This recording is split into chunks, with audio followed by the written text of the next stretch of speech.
Hello and welcome to Watch What Crappens, a podcast about all that crap we just love to talk about on ye old Bravo television. I'm Ben Mandelker, and joining me today, fresh off of a nice long vacation, it's Mr. Ronnie Karam. Hi, Ronnie. How are you? Hi, how are you? Doing pretty well. You feeling rested and relaxed after all that nice time off we got to have? Yes, it's super weird talking to somebody because I haven't talked for 5 days. I've taken a vow of silence. It has been amazing. My head is cleared. So it turns out so much of my problem in life is my own voice. Pounding through my head. So that was nice to be rid of that for a while. But welcome back, me.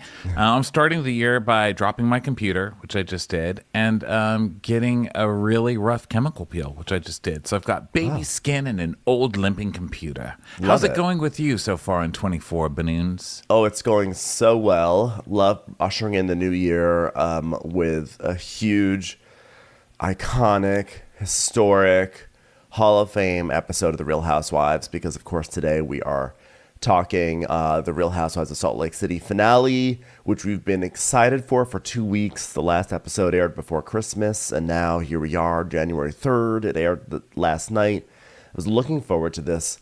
It's been hyped, since that very first episode. The whole season opened up with Heather Gay on that phone. I've been wondering what it is. There have been a lot of rumors. I think you were more tuned into the rumors than I was because I still wasn't fully sure what it was. A lot of things. Anyway, we're going to get into that in about 30 seconds.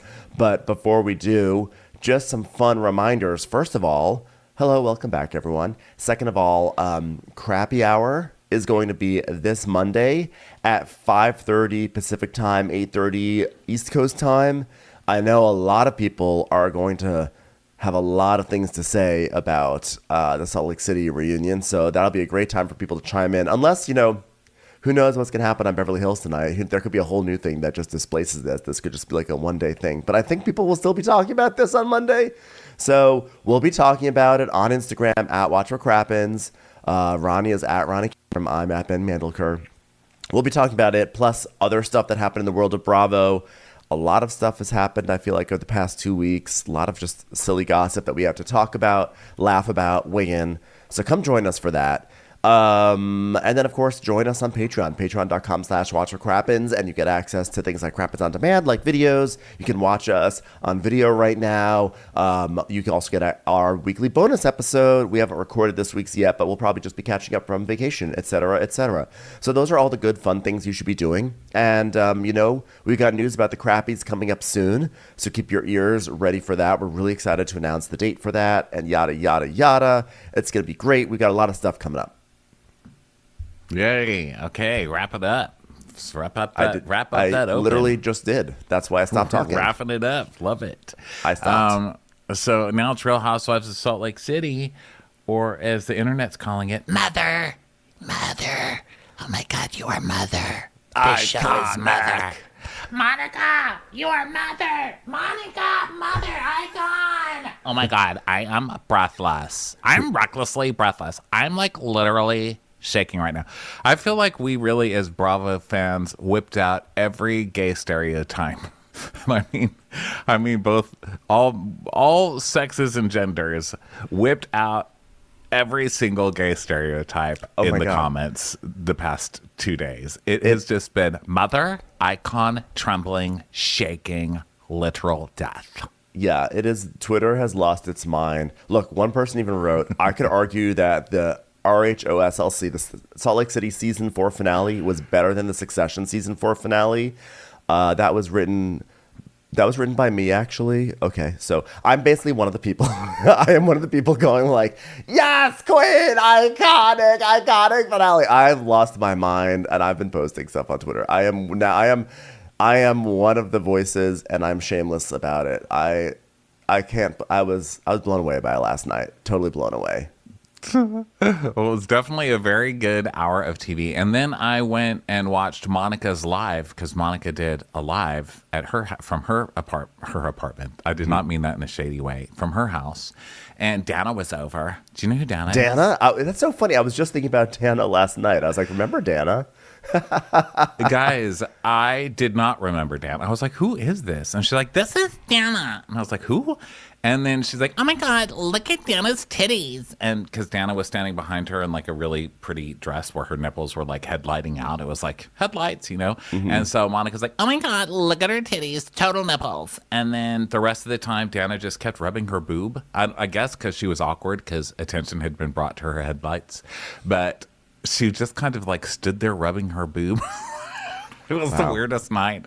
And they were watching the show live, and Monica was like, yeah, whatever. Yeah, like what these commenters said. Heather, I mean, like, why doesn't anyone give Jen Shaw the same energy? Huh? And it was just a bizarre night all around, and it just continued on and on. So thank you, Monica, for that after show, because it was really something. It was like a villain getting caught at the end of Scooby-Doo. I see people bringing up Scooby-Doo a lot because it was very like unmasking the villain, you know? And the whole thing was very Scooby-Doo, and she was very villain of Scooby-Doo afterwards, too. She was like, oh, really? I wouldn't have gotten away with it. Like, one for those kids. But what about me? She really was. And I mean, like, it was clear she was caught off guard because she was not expecting to be outed at this trip. But then when she got her bearings, she then started to pivot and be like, whatever. And then obviously by the end of the episode, she's like, I don't think it's such a big deal to have a burner account. So, yeah, it's been so funny, interesting watching people's reactions to Monica. People are loving Monica. People are like, she's an icon. She carried the season. If it weren't for her, like, there would be no season 4, yada, yada, yada. I don't think that she carried the season. I think that this is a very capable cast, but I think she was a great addition, obviously. But it's just so funny.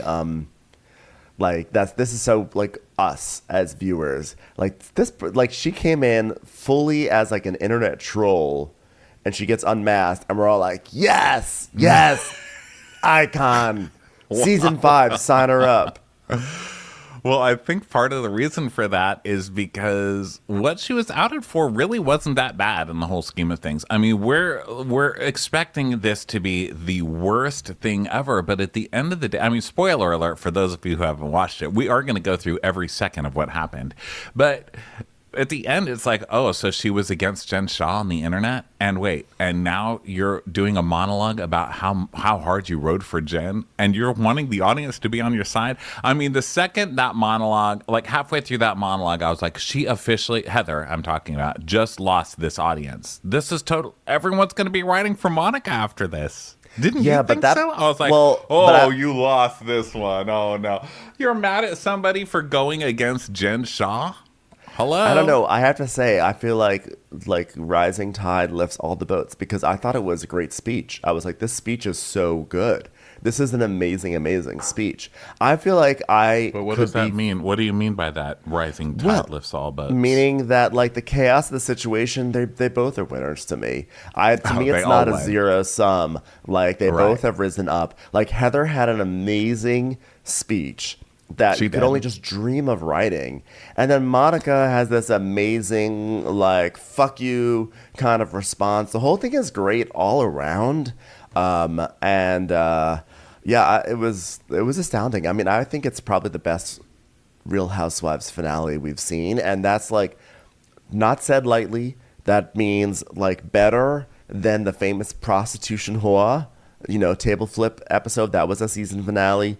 Kyle and Kim in the limo. To me, that was actually the best finale, because that was like the episode was just going along, and then all of a sudden, like, deep family secrets just tumble into view and then sets the tone for the next 12 years of a show. It's hard to top that in my book, but this one may have topped that. Well, it was very, very good, that's for sure. But when she was halfway through that monologue, I was like, oh no, they've really banked everything on this episode. And it turns out that Monica, I mean, listen, we were talking about, we shouldn't release anything because we watched the screener. Now, we didn't it wasn't that early, but it was like maybe 2 hours early that we saw it. And so we were making memes and stuff as we do. And we were like, well, what do we spoil? Because we can't spoil anything. Like, people have to see this. And then the second this starts airing, Monica has done a whole photo shoot, okay? Yep. Monica did like a whole photo shoot where she had pictures of herself blown up into newspapers that says, Monica is reality Von Teese. And then she's like posing, ripping up the newspaper, burning up. I was like, Yeah. well, I mean, No one. Let me that tell you girl something. really knows how to dive into the pit of mud, you know, like good for her. Like, what are you going to do? It's very Chicago to me, you know, like the Very. whole thing, like just dancing around, just excited to be famous, you know, just like, yes, cell block tango. Yes, bitch. I She have to had say, it coming, bitch. She had it coming. that is really a perfect comparison. And I have to say that literally, like Monica, yes, had that thing up, the photo shoot, ready to go. Not a single person even tried to do a spoiler alert. I feel really bad for the people who were spoiled because it was literally like the moment the information was up, it was just like blatant headlines, and every account was like, Jen Shaw gave the black eye to Heather. And then I was like, wow. I was like, you guys are just putting it all out there. But, thankfully we saw it ahead of time. But I was a little, actually, I'd say I was a little disappointed because first of all, I was surprised by the reveal. I thought the reveal was that Heather was going to discover that Monica was suing Beauty Lab or whatever that situation was. And that's kind of what it was, but it was obviously larger with this Reality Von Teese thing. But I didn't remember who Reality Von Teese was. So when Heather's like, she is Reality Von Teese, and they're like, oh, and I was like, okay, I need a little bit more context here so that way I could be shocked. I'm not quite there yet. So I was like, it took me a moment there. But I still was like shocked when I found out when they explained it to me. I was like, oh my God, that's wild. But the black eye thing, I was like a little upset about because Andy Cohen had said on Watch What Happens Live that we're going to find out the truth about the black eye later in the season. And I had forgotten about that. And then, of course, people start posting it yesterday being like, don't forget that we're going to find out about the black eye tonight. So when it was revealed, I was kind of like, I wish that had been more out of left field for me. You know, I was a little upset at the internet for that. But that's really Andy Cohen's fault. Well, we still don't really know. It's Andy Cohen's fault. We still don't really know the truth about the black eye, do we? Do we know anything? We still don't know anything, you know? And they're very good at teasing us out because, okay, she gave you the black eye. How? Because from what I remember from that episode, they were shit-faced. They were rolling around on the bed, humping each other, getting naked. Do you remember that? Off, I mean, it was like a big, she huge fell off a party. Boat. Yeah, I mean... This fucking show.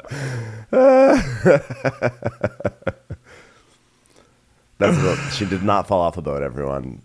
So now it's like, okay, well, what did happen? Did she get mad in that night and then just punch Heather? Is that what happened? Or were they just messing around and Heather accidentally got elbowed in the face and now she's acting like, and she gave me the black eye. We still don't know.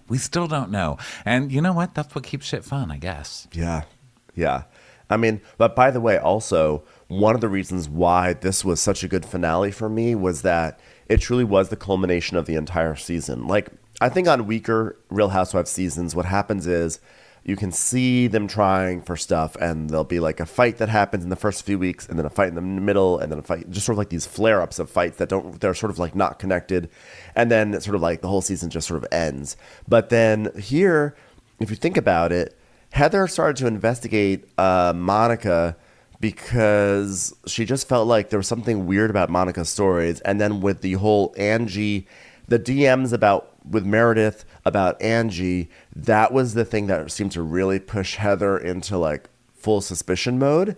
And if you think about it, like that is such a tie-in, like, because if we didn't have that whole silly storyline, Angie and Meredith's feud has been so silly all season long. It's based off of nothing. They've just been angry at each other. And yet it's a pivotal building block that leads us to this moment. And I love seasons where things that happen this season build on each other and snowball and then come to a climax. And that's totally what happened this episode. Well, there you go. Very well done, everybody. So now let's start talking about it from the very beginning. I would also like to give a special shout out to the music department. We love the music department on this show. I think it's probably one teenager on a Casio keyboard. Whoever you are, sir or ma'am, I love you. I love your fake ha's through the whole thing. I love your reinvention of the choral ha, using it in country music we've seen this year. This time we got some metal drumming ha's. We got some Bermuda metal drum, ha, ding, ding, ding, island ha's, thank you, if you yes. will. Yes. Very good. Also very good on the sound effects and the evolution of the brr. Because normally that sound is for, they've just done a big scene and someone just made a point and the scene's almost over. And they're like, and that is when the lights went out in Georgia. And then it goes, brr. Yeah. Now this time we got a lot of brr, and then we got a lot of brr, brr. And then we even got a horror.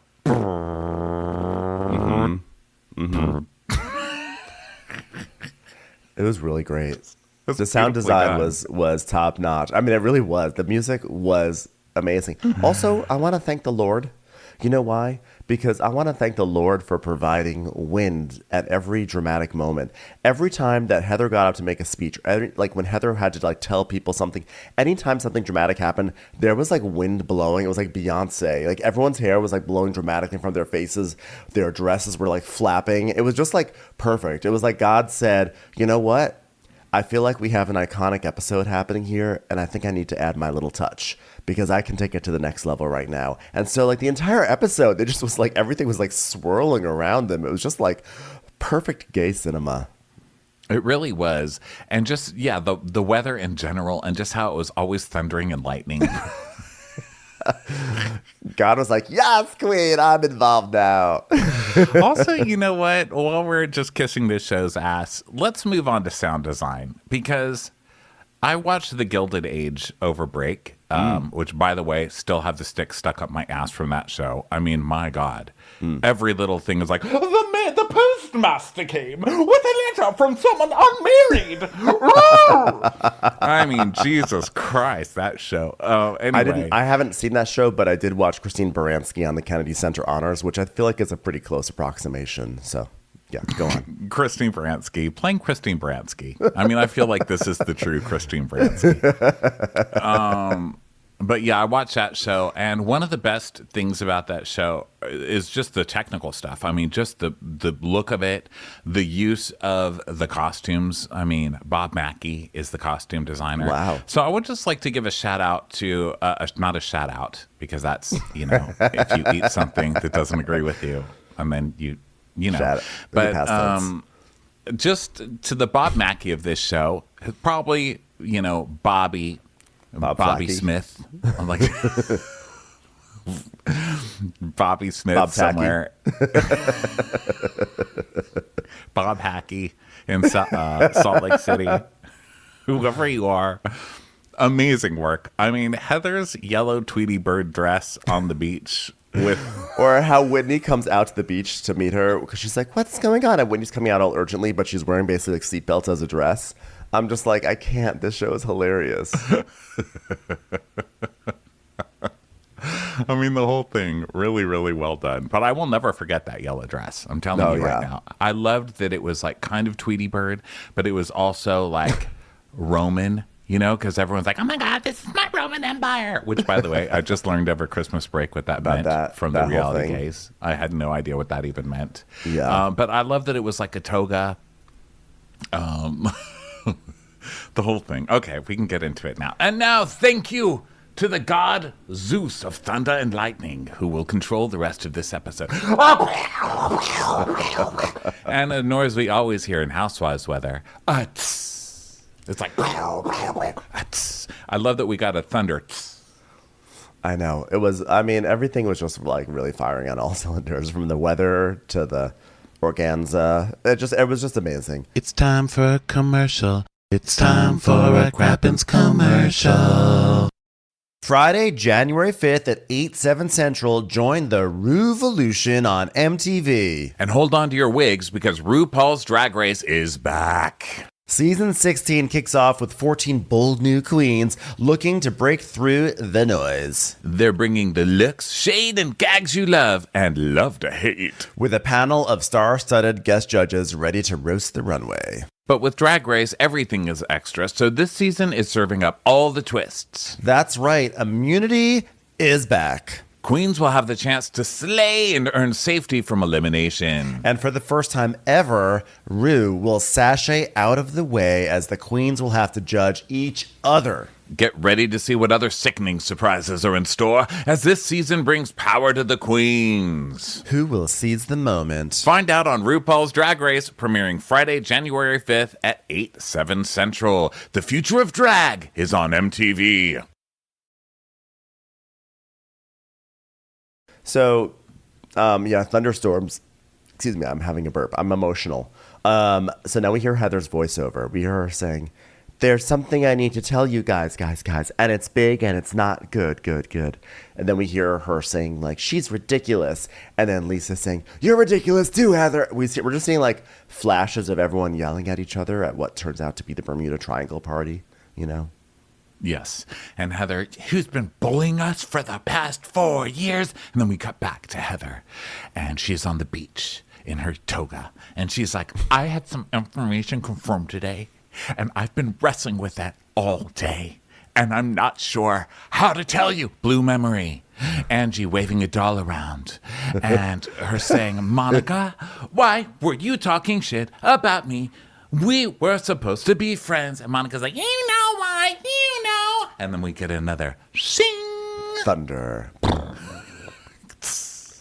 And then back to Heather, back on the beach, saying, she is not who she says she is. And then Whitney going, are you fucking serious? And Lisa going, I'm fucking serious. And then Angie saying, you are a fucking nasty bitch. So it's just like lots of stuff happening all at once, like just priming us for what this disaster of an episode will be. You nasty non-Greek bitch. Boom. Pshing. And then we're back, and Heather's like, she has plotted, she has profited from our lives, from our pain. It's like, us? Are they talking about us? Finally, Watch What Crappens is going to be brought into some shit. Okay? Finally. That's not true. Let's move on. I've had enough of the conversation. Thank you. Was Meredith at the party, and then Heather, it was lies. Pure lies. No, there's no dark-ass little secrets. Clearly you're the one with the secret.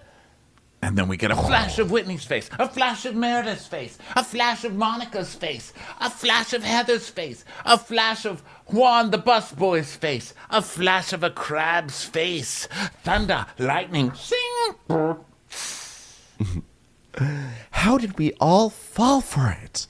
And then we get the classic. Well, spoiler alert, you're not the brightest. Okay, let me. You were friends with Jen Shaw. We're asking questions. None of you are really that bright. Okay. I mean, yeah, asking, like, how did Whitney fall for something? I'm always like, how did she not fall for something, usually? Like, I mean, how many Nigerian princes has she saved? So now we have a rewind for 8 hours earlier. It's like doing that whole thing. And now it's like, it's sunny in Bermuda. Everything is happy and lovely. Like, what could go wrong? There's no drama on the horizon. It's just a nice time in Bermuda.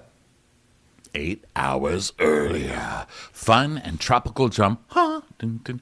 Don't worry. Ha, ha, ha, ha, ha. A bee. Ha, ha, ha.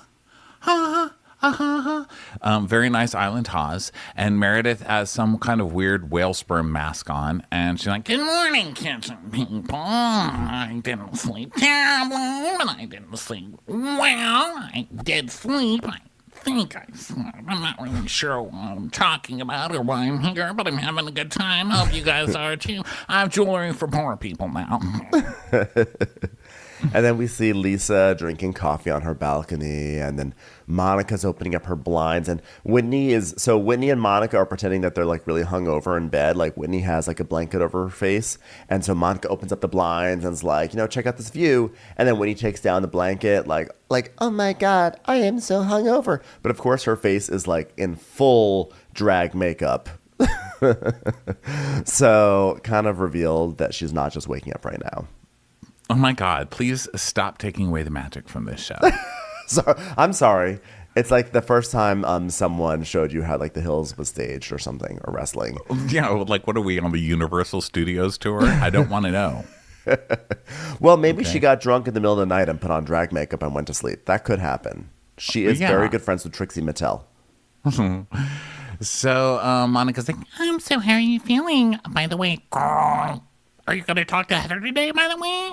And Whitney's like, well, I was like really pissed off yesterday because like still I tried to like go down to the beach to have a moment with her. But then Heather was like, don't even talk to me.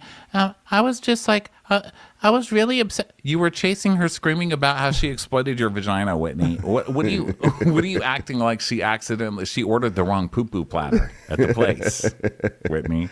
You literally caught up to her by swinging yourself around a pole until you had enough speed that you could launch yourself across the parking lot. Okay, what are you talking about? So she's like, last night when we got back, I really wanted to make things right with Heather because of what had happened. It's like, you exploited my vagina in your book. You exploited my vagina in your book. Girl, I was screaming that all week. This 2-week break, I've screamed, you've exploited my vagina for your book. 8 times, 9 times. Like I was actually hoping Santa would come down the chimney just so I could accuse him of exploiting my vagina for his book. that'd be great. He'd be so awkward about it too. He'd be like,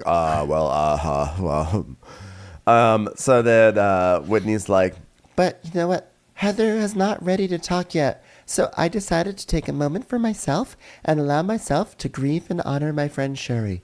So as soon as she said that, after screaming about your vagina.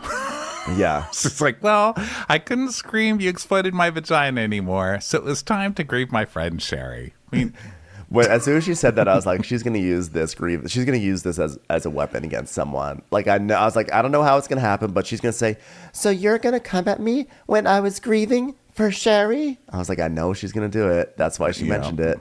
That's Whitney. That's our girl. You exploited my vagina. So she's like, but yeah, I was grieving Sherry. So we cut back, and Monica's like, well, when I couldn't find you, I was like, hey, are you guys like with Whitney and Lisa? And they're like, no. Lisa said, no, Whitney's probably somewhere being traumatic. Can you believe it? For Lisa to call me dramatic, I'm sorry, bitch. You're the one who lost your shit on a yacht. That pisses me off. Like, okay, here comes Whitney trying to like drum up a new feud to stay relevant on the season. Yeah. And Monica, I mean, just doing it from bed. Monica's just like staring at, you know, when you hook up with somebody and you're just waiting for them to wake up to see if they're horrified or if they actually like are, you know, because you know that morning thing, you never know if someone's gonna like look horrified that they were with you or be like, oh hey, that was fun. You know, you never really know. Monica kind of has that where she's staring at Whitney just waiting for her to wake up, and Whitney wakes up and she doesn't even care what Whitney thinks about their night together. She's just like, you want to start a fight with Lisa? Do you want to start a fight with Heather? You want to start a fight with Meredith? Who do you want to start a fight with? I've got plenty to go on. Yeah, Monica is happy to throw gasoline on any fire or just to light the match and then throw the gasoline on it. She will just say what anyone else is saying.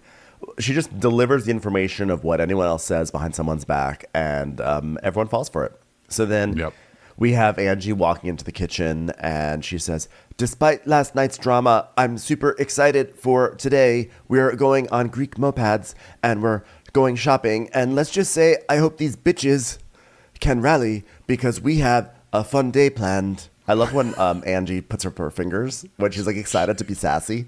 She's like, I hope these bitches are ready, finger pointing, because I'm sassy right now. She does, and she's just stuck with, I mean, she's awkward enough when she's around friends, but when she's just around the waiters, she's like, wow, hello, this is so lovely down here. Look at you. Did you make Greek yogurt, vanilla, Greek yogurt, granola? I'm Greek. Keep us in shape so we can wear our Greekinis. Am I right? Ha ha. They're just looking at her like, lady, no wonder why we're not going to want to go home. She is totally, you know what? Give her 30 years and she's going to be the lady on the airplane sitting next to you, like starting up a conversation. So, first time on an airplane? Do you fly to Greece often? Ha ha ha.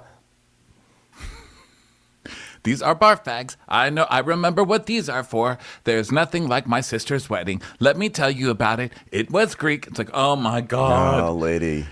So then Whitney goes to Heather's room and Heather says, come in. And Whitney doesn't. She's like, I will wait. You've exploited my vagina. So Heather has to come open the door. I don't know why that bugged me. If I tell you to come in, come in. What are you acting like such a victim about? You can't even open the door, you know? She doesn't want to exploit the door. That is how I respected you. Unlike you respecting my vagina. Can we talk? And Heather goes, of course. And then Heather just stares at her like, oh, you're going to be the one that starts this.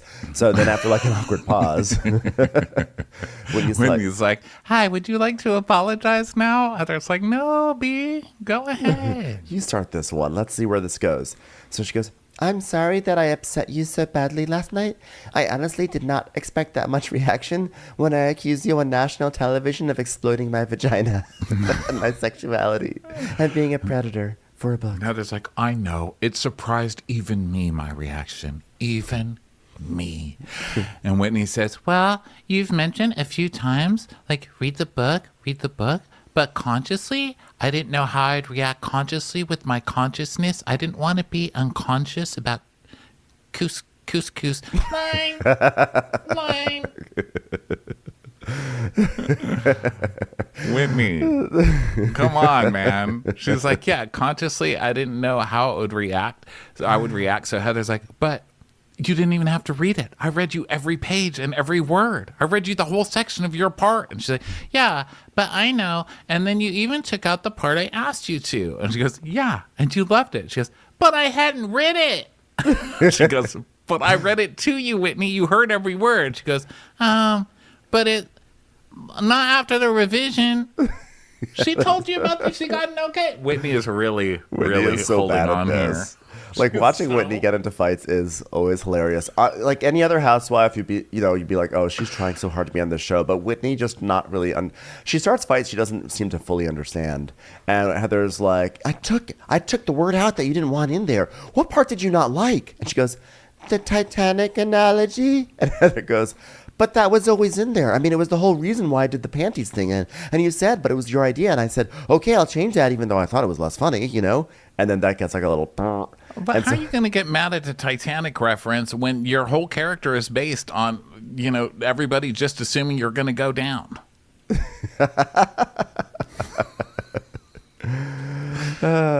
Golf cart straight ahead. So Heather's like, okay, this is everything that enraged her. So Heather reads the passage.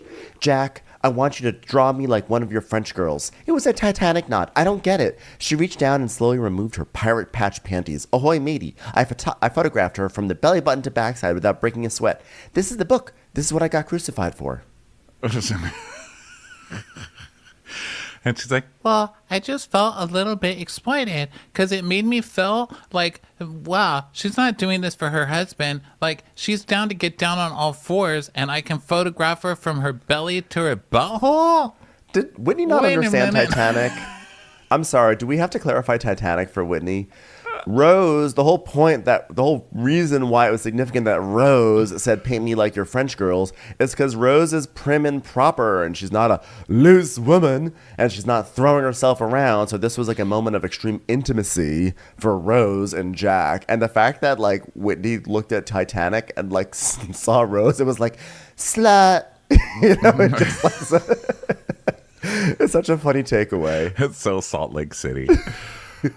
Like, did you watch that pornography, Titanic? So Heather's like, wait a minute, I did not use the word butthole. Which, I mean, she just told us the quote. It was belly button to backside, so it's not like it's much better. But Whitney's like, yeah, and also I paid for her. She was the photographer for boudoir photo shoots. Boudoir. Voodoo. Jack Bauer photo shoots. I'm not. Now, this is where she finally got me to her side a little bit. Because she's like, I'm not the Titanic where I invite her to my room. And then I'm like, draw me, Jack. It was not that. It was a transaction for my husband for our anniversary. Okay. Now you're just complaining about the service, and I can get behind that. Like, I paid you to take pictures of my butthole for my husband, okay? And now you're writing about it in a book. Do I get my money back? Because normally that's called influencing. So normally I should get those shots for free if you're going to talk about my butthole. I mean, that's only fair. But also, like, I love how she's clearly getting a boudoir photo done, and she's concerned that people think that she just their boudoir photos on spec. Like, we know they're for Justin. If you're getting a boudoir photo and you're married, we know they're most likely 95% sure they're for Justin. But she's like, I don't just go and take boudoir photos just for fun. It's like, no, we don't think so. That's why they're boudoir photos. So she's like, well, it hurt my feelings. It made me feel like my sexuality was being taken advantage of. And Heather's just like, yeah, okay. So now to have this moment of being upset about that, and Heather's like, okay, I'm sorry, okay? I'm sorry it got to where it did. And Whitney's just like, yeah.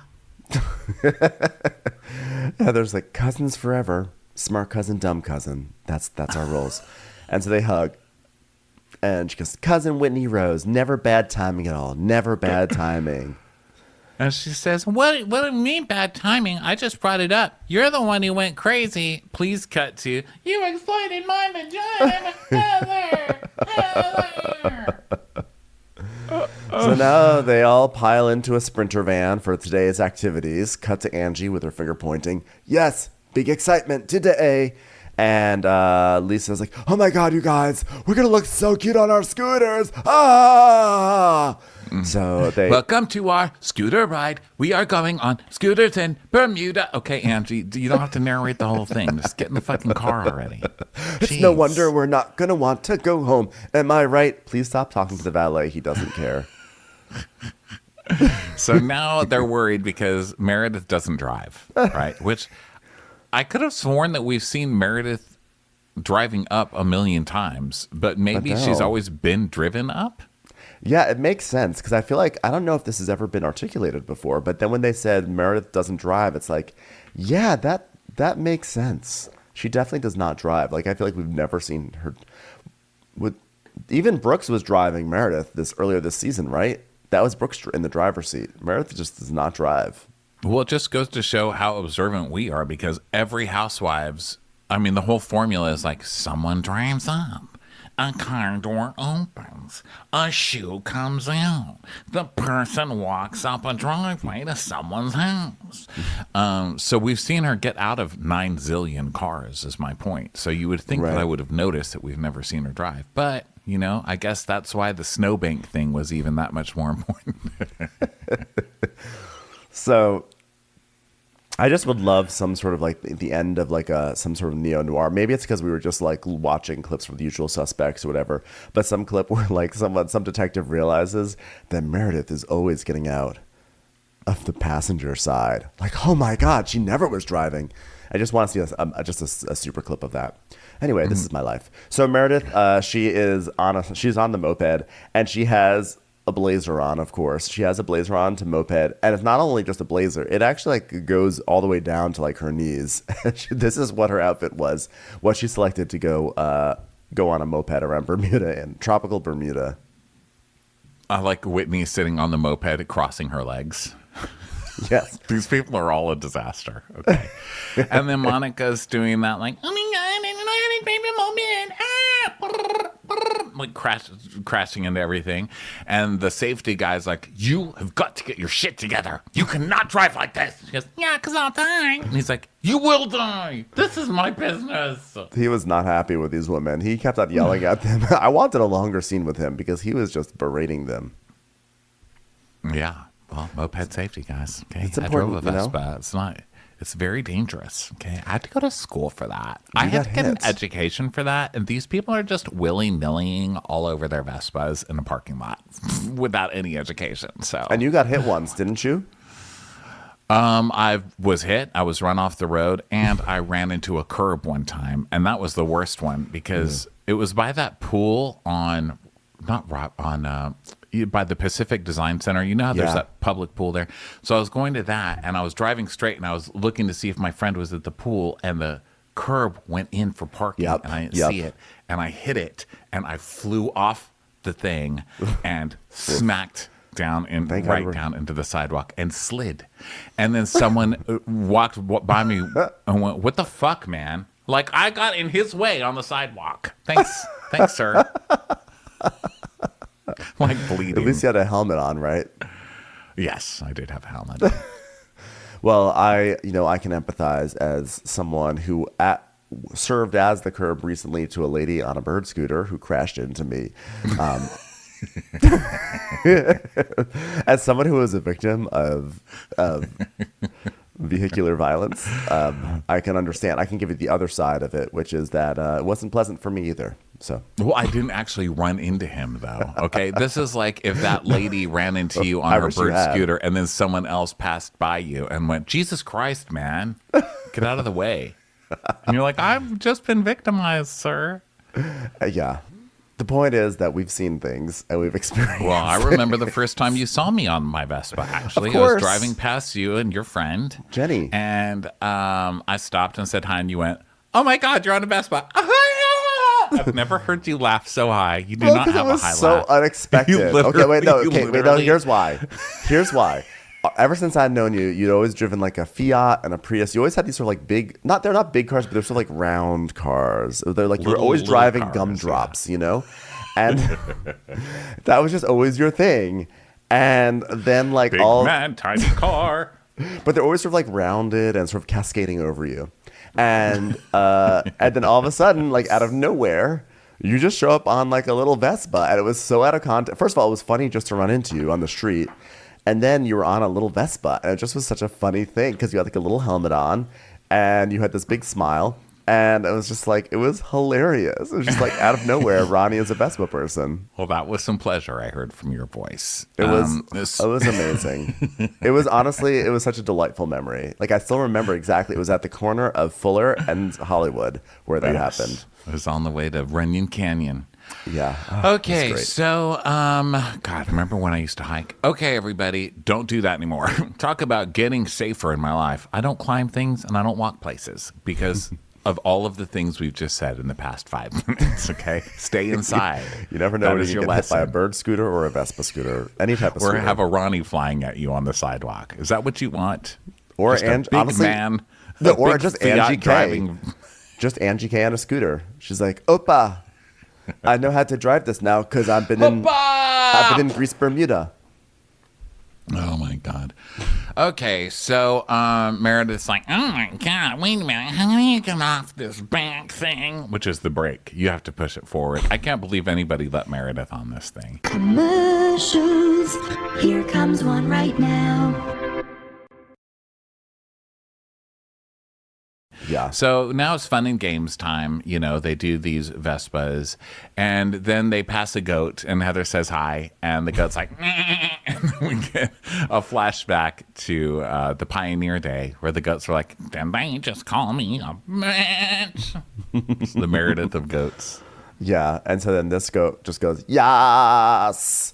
I love that they're making the goat so gay. That's great. So now they drive into town. Mother, I'm gone trembling. So they get into town, and Heather wants to go to a perfumery, and the others are going to go shopping elsewhere. So Angie is walking with Heather and Monica, and Angie's making small talk. "Are you guys ready to go home? It's like what I was telling the guy in the kitchen this morning. Not gonna want to leave here, am I right? Ha ha ha." And then Monica's like. No wonder we had so much fun on our Vespas on Creek. I feel like I can't believe it took me all season to realize how much patter she makes. It's sort of like a non-fight scene. She just has a lot of patter. She has a lot of explanatory patter. Yeah, she's the one who's like, "Here we are at an outside lunch. I love eating lunch outside with my girlfriends, which we are since high school. Heather, remember when we knew each other in high school?" Like, okay. Makes me want to eat outdoors every day. Am I right? It's like, that's like her. She always has like those sort of comments. Makes you want to do this every day. Am I right? So Monica's like, "Well, by the way, sorry everyone, my falsetto is a little messed up today because I have a New Year's cold, so if my voices sound crazy, that's why." So Monica's like, "Well, girl, even though like I didn't get to meet up with my family in Bermuda, like exploring Bermuda is like very nostalgic for me, girl. Like just knowing that my family came here and like helped build these buildings and these homes, it's like truly such a gift to be able to be here." My family built this place. So then they go to this perfumery, and the perfume lady's like, Janine Garofalo, you mean? Janine Garofalo. I love your thick-rimmed glasses. Makes me want to watch Reality Bites and 24 again.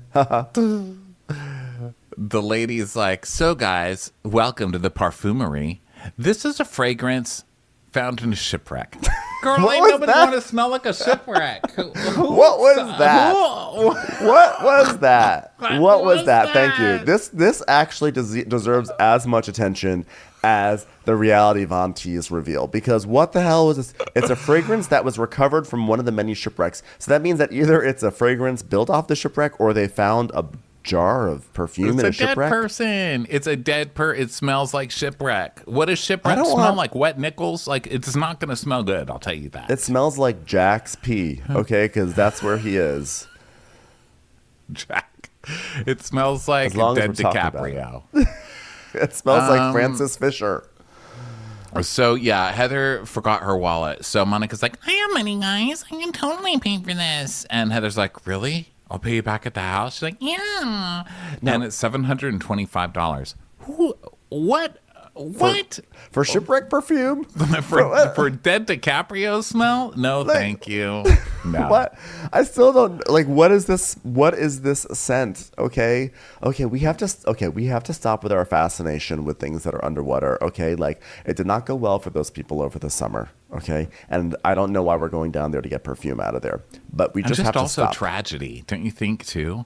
I feel like, whatever happened to sex selling, let's go back to sex sells. Okay, I feel like now everything is like tragedy or trauma or pain of some kind. You know what I mean? Like everybody's like, do you want to have lunch? Not really, but I'm traumatized. Here's my childhood. And then they tell you all of their phobias and all this bullshit. Let's go back to like sex selling, okay? Like I don't want shipwreck. I don't want shipwreck perfume, okay? I Right. want fucking perfume. I would rather you tell me, you know what this perfume is based off of? Ass. That's what it is. You want to buy it? Yes. my ass for your perfumery. Question. When you watch this scene, at this moment, when Heather like forgot her card and she looks panicked and Monica pays for it, it felt to me like there was a vibe like, hey audience, pay attention to this, because this is actually going to be the unraveling of whatever happens later in the episode. So I was like, ooh, Yes. this means something. But I'm not sure that it meant anything at all. Heather is definitely running some kind of a game here where she already knows all this information and she is setting stuff up. Right? Yes, because because this she knows credit card, information at this point. yeah, this credit card was green. Okay, did you recognize the credit card? I didn't was see looking it. at every little piece of this like evidence, and I was like, that is not the color of my Capital One card, but it's reminiscent of it. You Was know it like what I mean? basic American Express? No, I think it was just. I don't know if it was like prepaid. I don't Bank know of what I'm Linda? trying to say, because they already knew that Monica's not as wealthy as everybody there. I don't know if they were going to say, I'm sorry, ma'am, but your name doesn't match the name on your ID. Because also I was thinking it was something like she's trying to get her to show her ID or something, basically. Because do you remember earlier Yes. in the season, this is something that we also just let go at the time, but now that you look back, you Oh my start God, I'm seeing so all the excited. clues, right? I don't know what you're going When to say, she- but I'm so excited because I feel like it's going to be great. Well, you remember when she was fighting with her mother in the restaurant, and her mother Not was familiar. taking solace from that kind plant? One of the best scenes of the season. Actually, maybe it's still the best scene of the season, despite everything that was on this episode. Go on. So the mom, she just kept giving it to the mom, and the mom finally was like, "You better watch it, Monica." Fowler. She didn't say Fowler? Fowler. She said her other. I mean, Monica does go by a lot of different names. There's Garcia. There's There's like Fowler. a D. I think it started with a D or something. Yeah, she called her by the other name. She goes, "How dare you call me that?" And she goes, "It's the name I gave." It was something like that. And I remember talking about it at the time, being like, "Oh my God, why is the mom threatening Monica with this other name?" Because Lisa had also made a tweet at that time that was something like, "Oh, you can't even use your real name. Like, you can't come after me on the internet when you have like 10 names." And then everyone's like, "That's not fair, because Monica is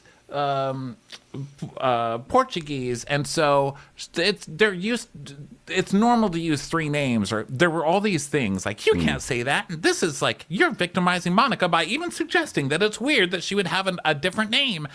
And anyway, all that stuff came flooding back to me during this one, and I thought Heather was like, what is your last name then? Because I've just found these other Monicas in the Beauty Lab database, which we find out about later. So I think Heather was like trying to suss some stuff out.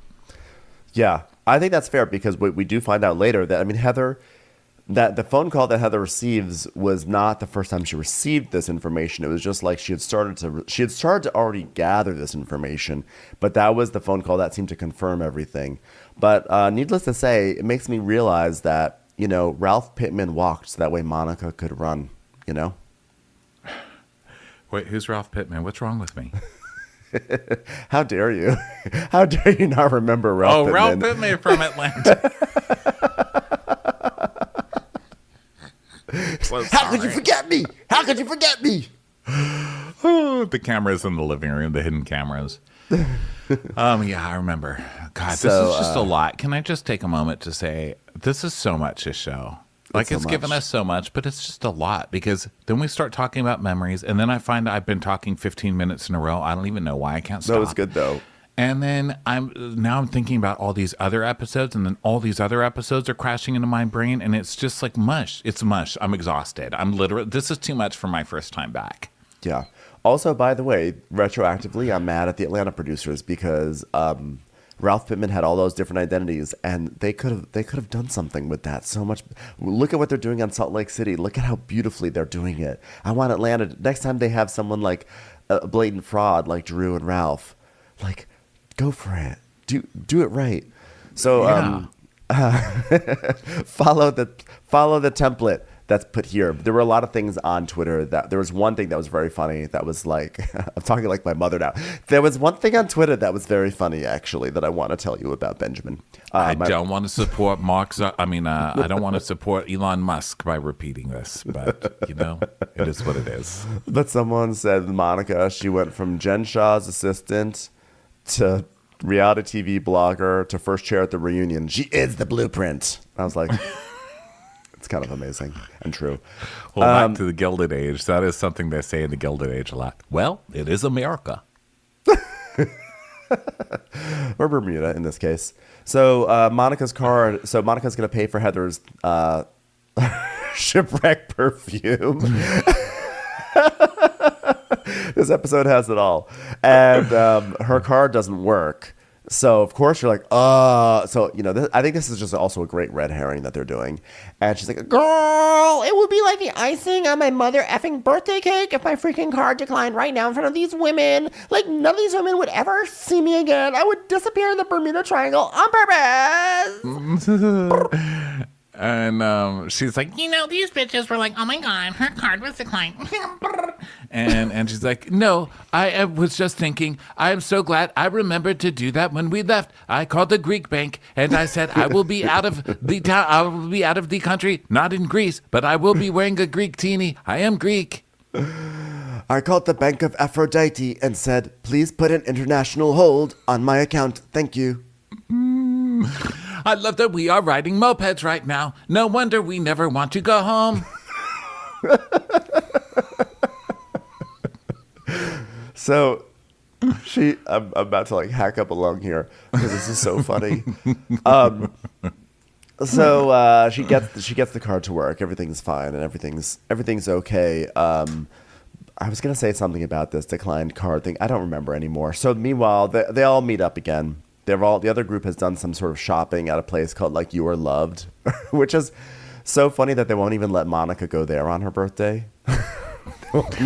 They bring Monica to the island to meet her family. Her family won't see her, and now they won't even let her go to a place called You Are Loved. Yeah, it's really not the best birthday trip for Monica. They're like, okay, Monica, we're ready to go home. Could you open the trunk for Monica? Go ahead and open the best bedroom. We can put people in trunks. Makes me never want to leave. Am I right? Glad to hear that my family isn't the only family putting people in trunks. Greek mafia. So now they're going back, and it's 1 hour later, and guess what it is? A storm!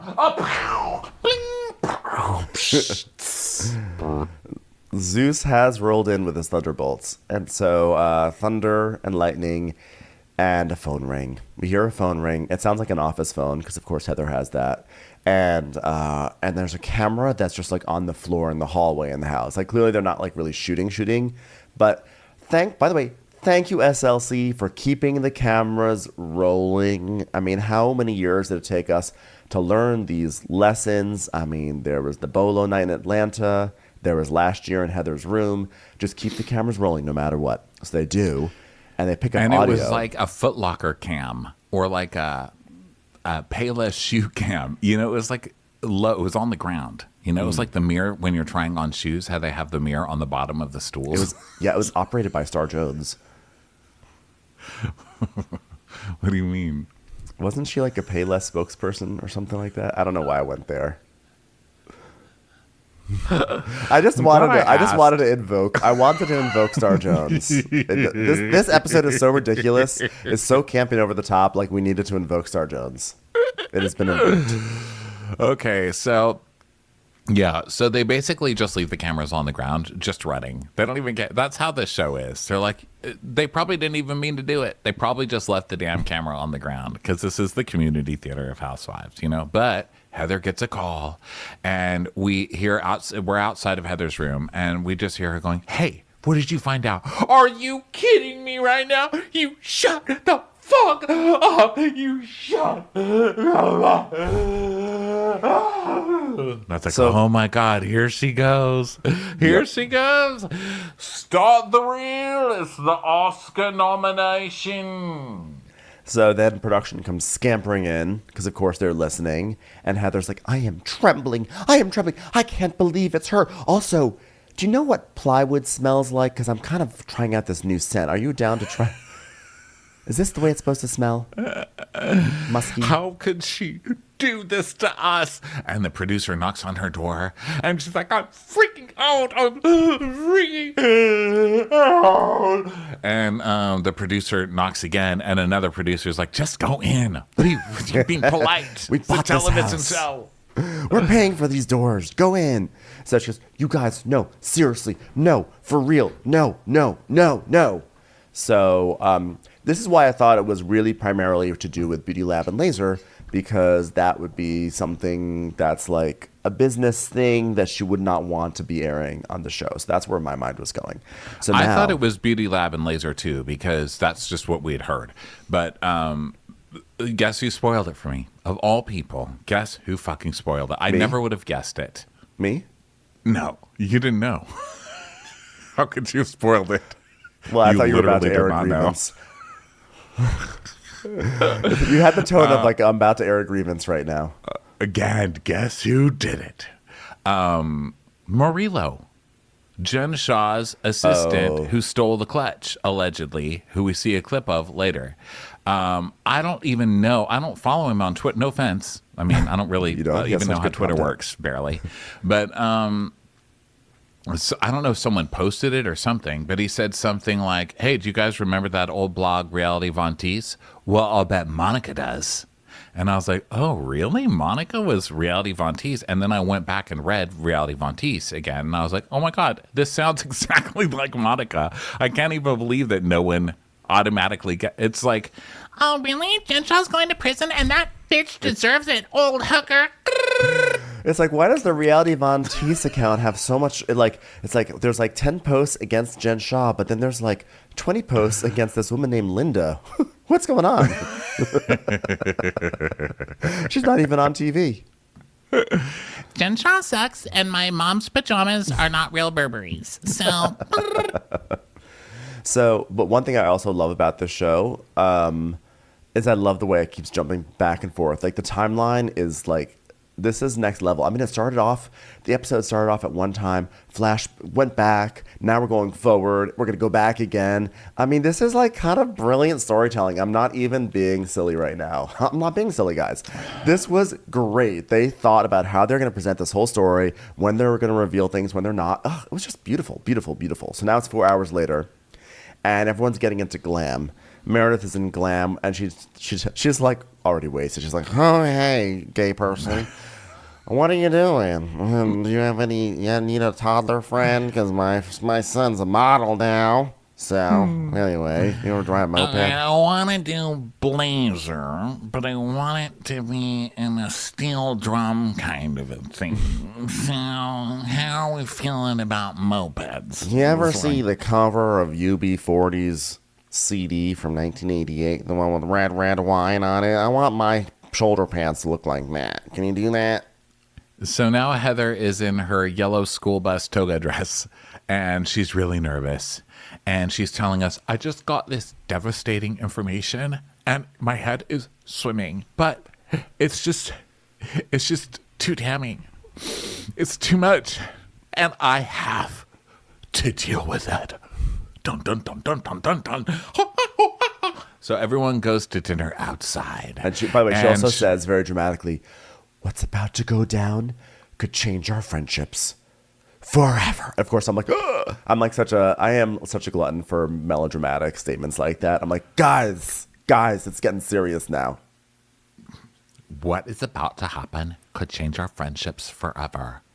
I will order the fish tacos. I didn't say it will change everything. I said it could. Might. So the women all gather for dinner, and they're like, why does it smell like a rusty anchor in here? And it's my new scent. So Heather has put dolls, the Pioneer dolls are back, and she's put them all on their place settings. So she is going to make this big reveal through the vehicle of a Pioneer doll, which is also amazing. Which is bizarre. She's like, guys, the Pioneer days, they would wrap pieces of cloth around rocks and call them dolls because that's what Mormons do. Like, those are dolls. We all have those. Neither here nor there. Go ahead. Carry on. So guess what we get? Lightning, thunder. The tables have all been arranged like the Triforce in Zelda because this is all. It's funny that you said that because did you notice they literally used a Zelda sound effect in this episode? I swear to God. Did you notice? I noticed that Heather was using Ultra Hand to levitate a plate at one point. I can't with that game, by the way. Listen, Zelda, I'm not here to build things, okay? Why are you making me work? This is supposed to be a fun. Yes, you do. You have to literally build shit to solve the puzzles. You do. I'm over it, and I'm not gonna like hold the wood. Anyway, that's not why You'll get used to it. You'll get used to it. I started that game on July 28th, and I am still fucking playing it. I love it, but I'm like, wow, I am going into 6 months of a video game. It's wild. It's much like some but of these seasons. They do use a Zelda. When you go to the shrines, you know how you walk up to the shrine every time you finish it, and it goes the vaginal shrine. Yeah, there's like a certain. Yes. I swear to you, it's the same dong. It is. You're so right. Boom. Those shrines, by the way, when they You're open just up, pressing the X to skip it. You're like, why do I have to watch the same thing again? I can't help but feel like those shrines, they look like labias opening up when you walk into them, right? Like, I'm like, does anyone else notice this? Is that just me? I would not notice. I would not. I don't know. I don't know. From what I hear, me. I was like, oh. So anyway, the point is, the women are sitting in 3 tables, and 3 tables have been pushed against each other into sort of like a shabby triangle. Because it's a night celebrating the Bermuda Triangle, which they are recreating with their tables. And so Heather's like, legend has it that the Bermuda Triangle is this mysterious Devil's Island, I'm like, it's a triangle, where unsolved mysteries occur and are never explained. But a man in a trench coat and a fedora comes out and narrates them, and it's really great television. Shipwrecks, sunken treasure, unsolved mysteries, dun dun dun dun, burgeoning fragrances. Dun, dun, dun, dun. What'd you say? Burgeoning fragrances. Factories. Morbid fragrances scented like death in the ocean, years gone by. So she's like, on this trip, we've learned a lot about each other. But if there's one unsolved mystery you want to ask about each other, you take the person's doll of the mystery that you want to find out, and then you ask the person about line. I'm not even talking right now, Whitney. But I'm so confused. Stop exploiting my vagina. No, Whitney. Okay, in summary, Robert Stack is going to walk out, but he's a ghost, which makes sense. It's the Bermuda Triangle. There are a lot of ghosts around. And you're going to give him a doll, a Pioneer doll, which has nothing to do with the Bermuda Triangle, but thematically references an earlier part of the season. Then you're going to ask me, what part of the ship do I smell like the most because of my fragrance? And after that, you will then ask for your unsolved mystery to be solved. Does it all make sense to everyone? This is the most jumbled way of just saying, okay, we're going to take turns talking shit about the other people, okay? Whoever starts a fight first wins, okay? Who wants to go first? Whitney's like, I'll go first. I have Lisa's doll. It's made out of aspartame and yarn.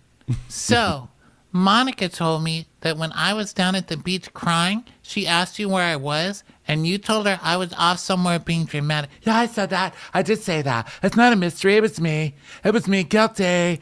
Good job, Matlock. Good job. Stop. That's but my mystery, though. Okay. Oh, okay. I have a mystery. Oh, there's a mystery. Yeah. There's a mystery. Wow. My mystery. You know what? Whitney supposedly has a diploma. There's a mystery. There's one. There's one. Do I just need Angela Lansbury riding by on a bicycle in a small town? Hey. That is a mystery. Hey, I have a mystery. Okay. Wow. You, Lisa Barlow, are very dramatic. And you jumped up on the yacht yesterday and went off on Meredith. So my mystery is, why is it okay if you do it, but... Yeah, you can do Line. it. Other people... Okay. Can we Other take it people from the can't, top? Whitney. Other people can't do it, Whitney. Other Oh, my God, people Jesus can't Christ. do it. Here's a mystery. How's it year 4 and Whitney still doesn't know how to do that? How? I was just stating a fact, and I thought you were being so dramatic, and I could be dramatic, and like, you could be dramatic too. She says, was I being dramatic, or was I being emotional? About my vagina. As I was just stating a fact. You know, you were so dramatic. And Monica's like, when I told Whitney that Lisa called her dramatic, I did not think it would end in the best drinking game possible. That's right. I'm a queen and icon. And let me tell you what I'm bringing to Housewives. Drinking game analogies. Ding, ding. Oh my God, we'd all be so wasted. And then it's like a montage of everyone saying dramatic. Like, how is that dramatic? It's fucking dramatic. It's dramatic. The whole thing is dramatic. What's dramatic? You know what's dramatic? I was talking about my best friend that died dramatically. Well, it's still dramatic. The whole thing was dramatic. Well, I have Why a is it dramatic dramatic to announcement about my dramatically toddler. And I would like I'm to say it dramatically right now. mourning my dramatic friend. But hey, what I deserved dramatically with my own 2 dramatic eyes was dramatic. Okay? Listen, I am dramatic, and you can be dramatic too. And like, it's not singular. Like, we both can be dramatic. And actually, everyone at this table is dramatic. And you know what? By the way, my baby's going to sleep because I'm done being dramatic tonight. So Monica's like, oh my God, we would be wasted if we took a shot every time someone said dramatic. So then, and all of us were like, oh my God, icon. It's like a drinking game. Mother. Hello there. This is a 2-part recap, okay? This is the end of part 1. So thank you so much for listening to this. Just come back a little later for part 2.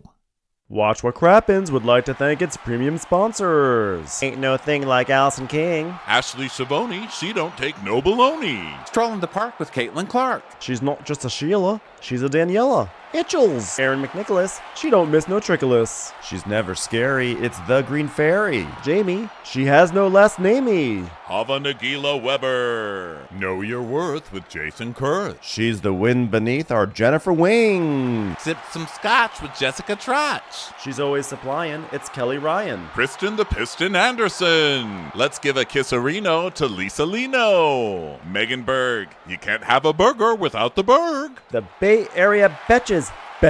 And our super premium sponsors. Somebody get us 10 cc's of Betsy MD. We're taking the gold with Brenda Silva. Let's get real with Caitlin O'Neill. Don't get salty with Christine Pepper. Can't have a meal without the Emily Sides. Nobody holds a candle to Jamie Kendall. She's not harsh, she's Jill Hirsch. She's a little bit loony.